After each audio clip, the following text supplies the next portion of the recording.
Welcome back to Game Devs Play Games, where we play games, talk game design. We're back with more Final Fantasy 15. Alright, so, car broke down. Gotta go talk to this broad over here, this fine lady who Go from broad to fine lady. Yep. She, really cares about her worldly appearance. I think you mean the character creators of the game cared about her worldly appearance. Yeah. So we have to go to the tipster. The tipster? Whoa, whoa, you're passing up items on the ground. I gotta get that debased coin. I've been collecting these for like the 20 hours that I've been playing this game, and I still don't know what those are for. I've been collecting them for like 40 hours. I still don't know what they do. There's a certain point, too, where don't they, like, talk about the coins, and they're like, oh, this could be useful later. Different coins. Oh, are they? We've expended the last of our funds on the repairs. I suggest we confer with Cindy. Broken down and flat broke. Oh, yeah, I forgot. That conversation basically explains why, even though we're the prince and, like, part of this grand kingdom, our money just doesn't work here, so... Yeah. We gotta go get a job and get some gil because we don't know what gil is. I actually thought that was pretty hysterical. I thought it was funny too. Jen played it and she was like, I don't understand. Why isn't there like a transfer rate? It's like, I mean, she's right. Logistically speaking, that makes no sense. But I was like, hey, at least they did something to like be like, you can't use your money here. Yeah, it would be like, oh, all your money was stolen somehow. She ain't gonna be y'all need something? Ask for a loan. I'm gonna choose all the options most people probably didn't pick. Oh, now I get it. This must be what Pawpaw meant when he said he was gonna teach them boys a lesson. Told me he ought to have y'all take care of some ornery varmints that have been causing a ruckus. Varmints. Varmints. I'd be happy to pay y'all for your services if you're up. It's definitely one of those situations where I feel like your dialogue choices don't really matter. She's gonna say the same thing no matter what. This is exactly what just happened. Which... Teach him not to underestimate us. Yeah. 10 AP. Nice. I get to spend that 10 AP. Alright. We'll get to Ascension later. Yeah, we don't have to touch that right now. We'll probably spend like an entire thing talking about Ascension because It is really interesting. I kind of like it. I do too. Between us, though, don't tell Pawpaw. Thanks, Cindy. So, okay, now we need to eliminate the pests. So this is basically our first combat scenario. Also, we never did talk to the tipster. She told us to do a thing. We walked 10 feet away, and then we had to go back and talk to her. Oh, is the tipster the dude inside the restaurant? Yep. Why do they call him a tipster? Because he tips you off toward hunting game. Oh, this was something that took me a while to realize, but every time one of your characters is like, hey, check this out, you get that little, like, eyeglass thing, and you can look at it, but you learn something about your characters, so now you learn this is one of Prompto's favorite foods. True. Which is relevant later on. It's, although you'll find out, like, what their favorite foods are without those as well. That's true. I guess it helps, like, if you don't have any of their favorite foods yet, maybe it'll help you, like, discover them sooner, or, like, you'll know what kind of ingredients maybe to seek out to unlock it. I'm not totally sure, but... It's cool regardless, because they're like, hey, look at this thing, and you're like, what? Fine. I mean, like, Noctis himself does that. He's like, what? Yeah. I mean, me as the player, I'm like, oh, cool, okay, I'm going to try to remember that, you know, Ignis likes pickles. For some reason. I'm like, cool, Ignis, I guess. Especially weird when Ignis calls something out, because Ignis finds interest in nothing. That's true, and whenever he has called it out, it's like, Ignis, you like this? Yeah. Like, you like right. anything? Nearby havens have been marked on our map. So this was interesting to me, because they basically, if you talk to these tipsters, they reveal a lot of locations on the map. They don't really reveal everything, but they reveal a decent amount, which to me is almost like, does that kind of kill some of the exploration, or does it encourage it? That is a really good question, because that is exactly the problem you had of Fable 1 versus Fable 2 and the previous ones there. If you give me this golden trail to follow, do I really explore the things around it? Yeah, exactly. Where in this case, it almost works in the opposite of the golden trail, though, where it's like, look at all these things. You still don't really know what would be in between them. Mm-hmm. Or even really around them. But you'll see, like, the procurement areas are... I'm just looking at the food. Here, I'll look at it. Yep, I don't understand why you're so southern. All right. This guy, by the way, confuses the hell out of me. Why is he always surprised every time he... it's you. Yeah, I haven't moved. Like, even after you've talked to this guy a million times, I've done a bunch of jobs for him, he's still like, oh. He's like, oh, you're Sid's friends. No, like, by now, we're friends. It is really funny, though. Jen and I were talking about this, and we were like, I don't understand. Why is he being so weird toward us? He's like almost shady about it. Like, don't look at me right now. I'm doing something you wouldn't like. It's like, weird. what are you doing? He's like, I'm cooking. Do you want to eat? I mean, yes. Yes. Oh, I didn't see you there. We were just talking. So, like, there's like these little pyramid areas of like, oh, look at this food. You can go here and get food, and then here's a shelter thing. And so, like, you don't know what's around them or anything like that, but you can go see them, and that's really cool. But the thing that interests me is like, what's over here, right? And what's around. Yeah. And sometimes the answer is nothing. Sometimes it is something. I've actually gotten to a mission before that wasn't marked. And when I even discovered it, it was like, hey, sometimes you'll see missions that aren't marked. You're like, oh, really? Yeah. Yeah, and I think that's pretty... dark. Oh, yeah, we've been diddling.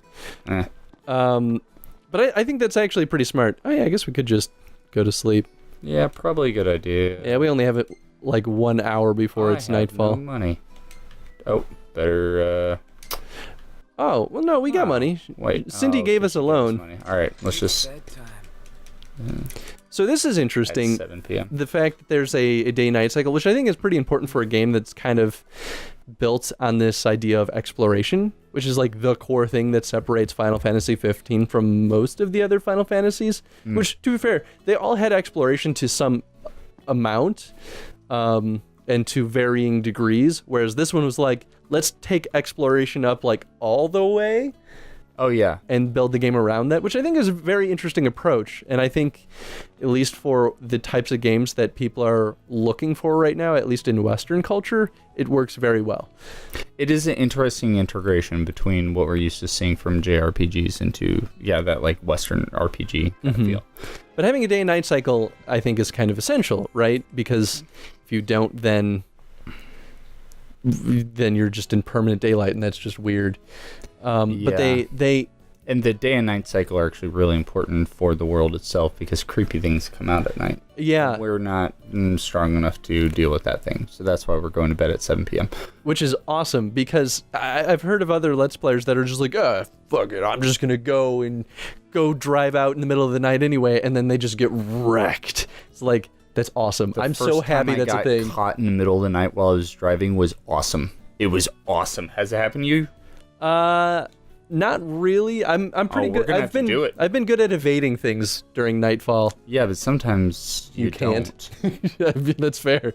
Like, well, sometimes you don't. You finish a mission and it is 2:00 in the morning, and I got stopped in the middle of the road. Had to jump out of my car and then run 1.5 miles to the closest spot to sleep. That's fantastic. It was amazing. You see.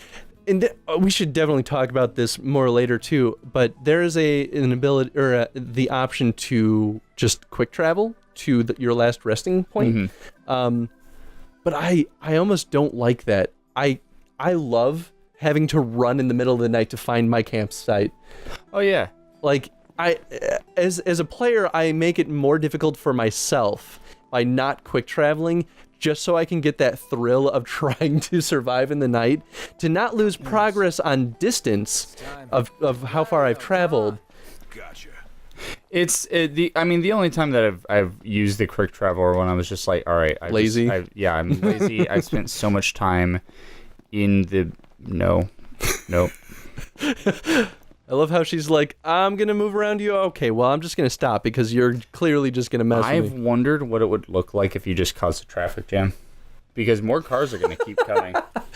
Well, maybe, right? There might be like 4 high before. Yeah? There might be code in their AI that's just like stop generating cars after X amount have been spawned. Ready knocked. Right. Okay, so we're going to get into this fight. And then probably next episode, unless we get We to still have another about 4.5 minutes, so we'll see. There's a thing that you didn't even realize. Oh? And that was that there are 2 different combat modes in this game. Oh, yeah, okay, yeah. Save. We'll save that for later, but right now we're just gonna get in a fight here. All right. There's a lot to talk We're gonna about use with Blitz, which means attack. Oh, they actually call it Blitz? Yeah, that's your standard attack is called Blitz. And Oh, yeah, I see it in the UI. boom. I never noticed that before. Point warp. I'm up here. So we definitely talked about the combat a lot when we played Disgaea, and it really hasn't changed dramatically between. At least I don't remember Disgaea as well anymore, but I feel like the game feel generally kind of works the same way, at least for the base combat. Yeah, it felt like I thought that they were going to change things up a little bit more when the Platinum demo came out. The Platinum demo kind of explored how you change weapons a little bit In the more than middle of, like, Disgaea did. attacking. Yeah, that's true.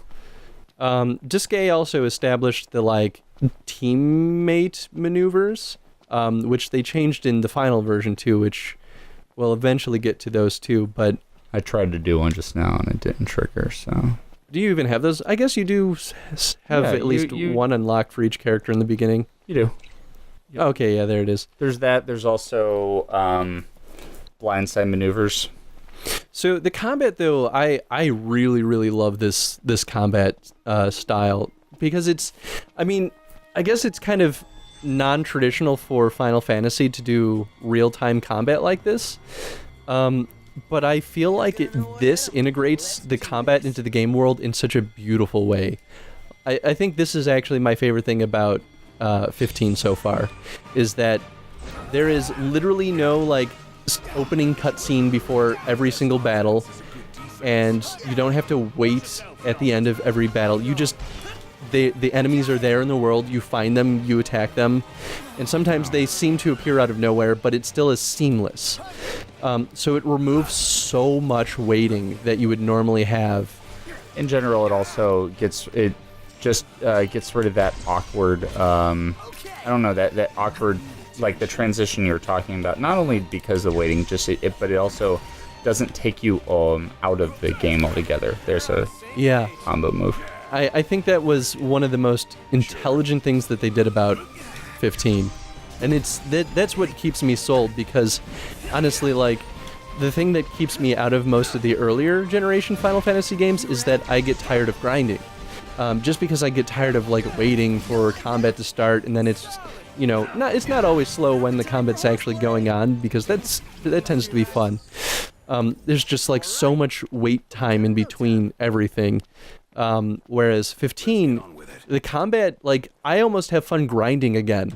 As weird as that is. True. I think, I mean, we'll end up talking about that later, but there is no need to grind like there was in every other Final Fantasy before this, and that is awesome. Yeah. Like, when you spend, you've seen a day already us playing, when you spend an entire day and you've only gotten into 3 fights, and yet you're still gaining experience and leveling up, that's awesome.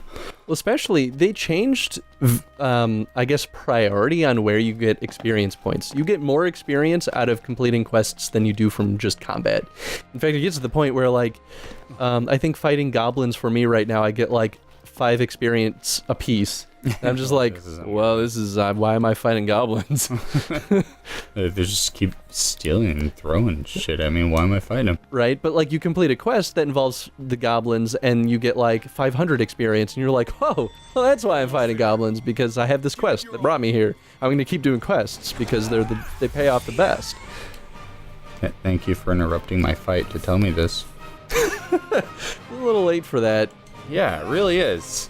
All right, that's fine. But I think that's important, though, right? Because imagine if this was your first time playing the game, and you didn't even play any of the demos, right? So you didn't do the tutorial for this game. You kind of need those little pop-ups to be like, hey, by the way, you're forgetting, or you just don't know that these mechanics exist yet. So maybe it's not the best thing in the world, but it's at least some kind of measure to make sure that players don't miss important things, because the teleporting is part of what makes the combat even better. I'm still interested to find out why exactly they decided to go with it, because it's weird magic. It is weird magic.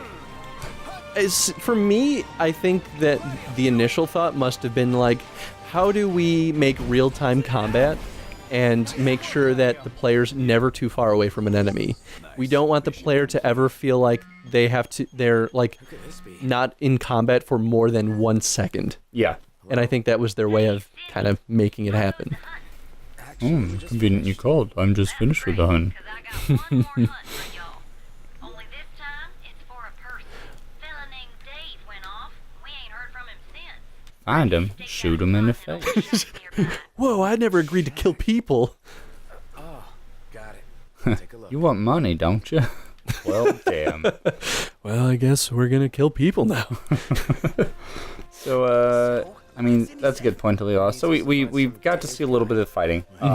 And I've pretty much just done basic attacking, a little bit of teleporting. You've seen a few combo moves. We'll go more into depth about like the teamwork mechanics and all that stuff next time, and also for the other game, the combat mode that they have. Yeah, which I haven't even seen, so I'm super curious. Oh, it's so much better. I really don't know why they didn't just do it that way. That's how excited I am to talk about it. So, okay. all right. Well, yeah. Question of the day. Question of the day is, why does Prompto look like he's about to buckle his pants here?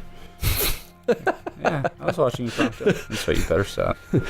Oh, awkward. All right. I don't know, something about the combat, I feel? Or we could talk about the exploration stuff. Actually, let's go back to the question about the guy that revealed all the spots on the map. Yeah, sure. So what do you guys think about that? Do you think that giving the player, like, revealing locations on the map, do you think that kind of hurts the feeling of exploration, or do you think it helps it? And I guess why on either side of that argument? Why are you asking? Just, like, give any examples. Look how good I am at my job. Gee. So good. I'm such a pal. All right, till next time, guys. Bye, everyone.